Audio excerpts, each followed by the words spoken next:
And I've got half hard white wheat berries and hard red wheat berries. And it's 390 grams total. Alexis.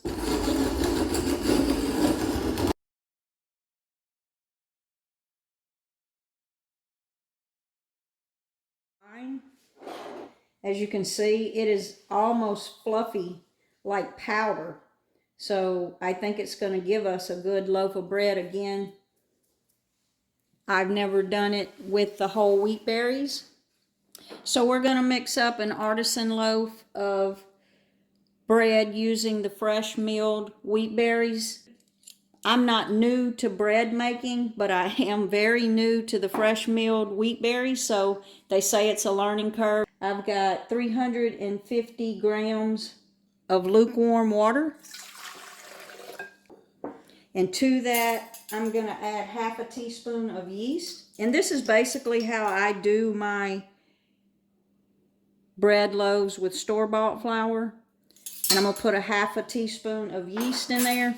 And I'm going to do it a little differently. I'm not just going to mix everything together. I'm going to let that yeast kind of bubble a little bit just so that I know that my yeast is good before I add my flour to the bowl.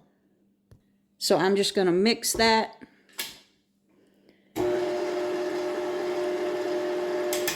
And then I'm just going to let that set for about 2 or 3 minutes. So you can see that yeast starting to bubble to the top, so I know my yeast is good. So I'm going to go ahead and go in with the flour. And to that flour, I added the salt. And I'm using also for the first time this real salt. It's an ancient kosher salt that's mined in the USA. And I have read that this is really good for baking bread, so we're going to give that a try as well. And that was 390 grams of fresh milled flour and 2 spoons of salt. And we're just going to dump that into the mixer.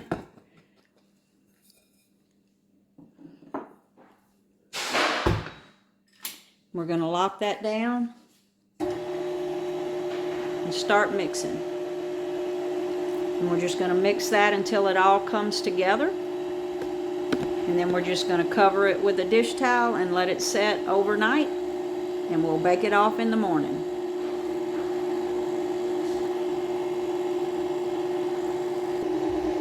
So everything is incorporated, and just looking at it, looks to be very wet. I know that they said the fresh milled wheat bread does need to be a wetter batter, but that looks a little too wet to me. But again, I'm going to let it set overnight. So we're just going to stop that.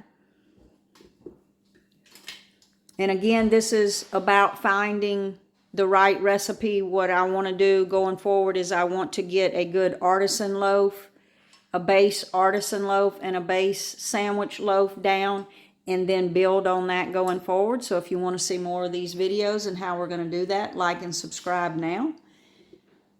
But yeah, as you can see, that is pretty wet, but I'm going to let that set overnight.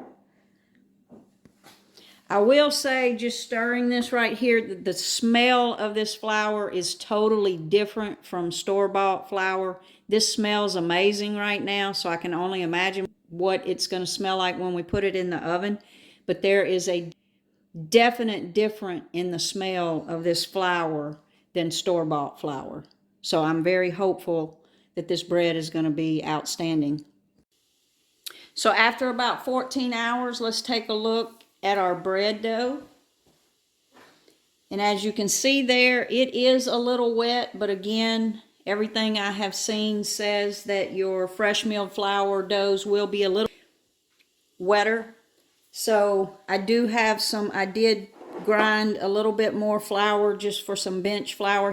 So I'm going to sprinkle a little bit of this flour on top just so I can pull that dough away, and you can see that it is wet.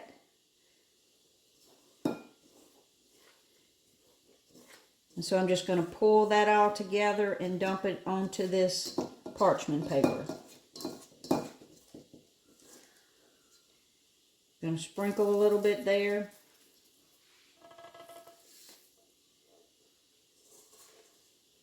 I'm just going to get everything out of the bowl. So again, I'm going to sprinkle just a little bit of that flour. And I'm just going to pull it. And it's wet, but I don't really think I'm going to add no more flour because this is my first loaf. And again, with bread baking, you learn to feel your dough and you know what to do to it. Is it too wet? Is it too dry? So for this first loaf, I'm going to go just like we are, so I know how to build on this recipe. Once I get this into a shape, I'm going to put a piece of parchment paper in that bowl so that I have handles. And I'm basically just getting the stickiness and forming it into a dough ball. So I've got some parchment paper in that bowl right there. And like I said, I'm just going to bring this together. Just mainly just keeping it from being stuck to the paper. And I'm just going to drop it into this bowl. Again, this is just going to be a rustic loaf. And again, this is my first loaf. So this will be the recipe that I build on. So then I'm just going to cover that with that dish towel again. And I'm going to let that set for about 30 minutes. And in that 30 minutes, I'm going to go ahead and preheat my oven to 425. So I've got my Dutch oven here that has been preheating in the oven when we had the oven coming up to 425. So now I'm just going to take that bread with the parchment paper and all. And I'm going to put it right in that Dutch oven. And I'm going to put the lid back on it, and it's extremely hot, so be careful.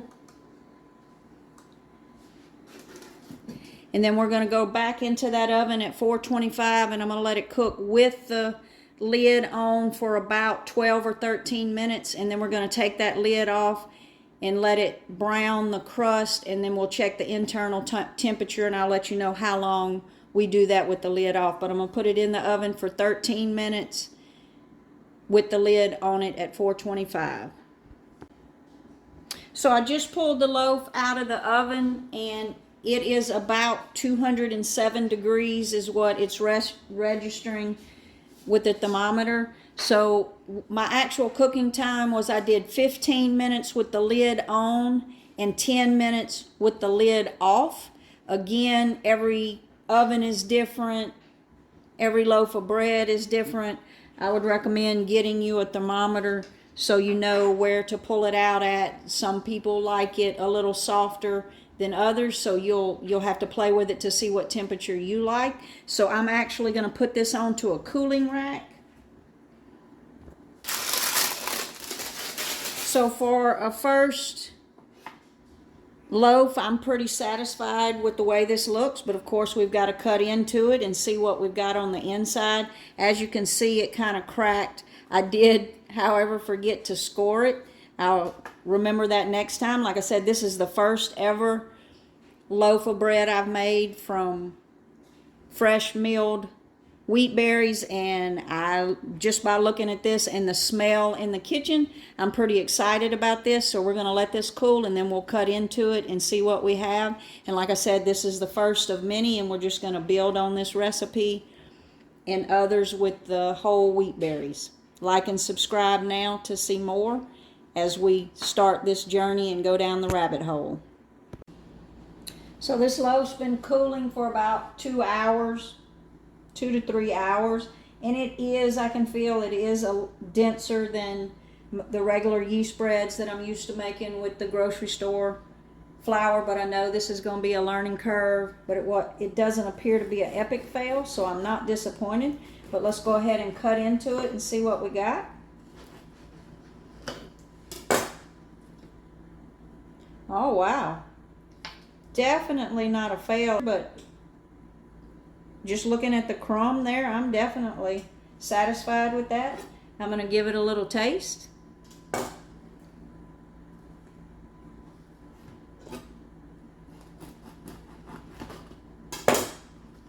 just looking at it, definitely a good loaf of bread. So I'm just going to slice a piece off and give it a taste. Definitely for my first loaf, I'm going to say this is a win.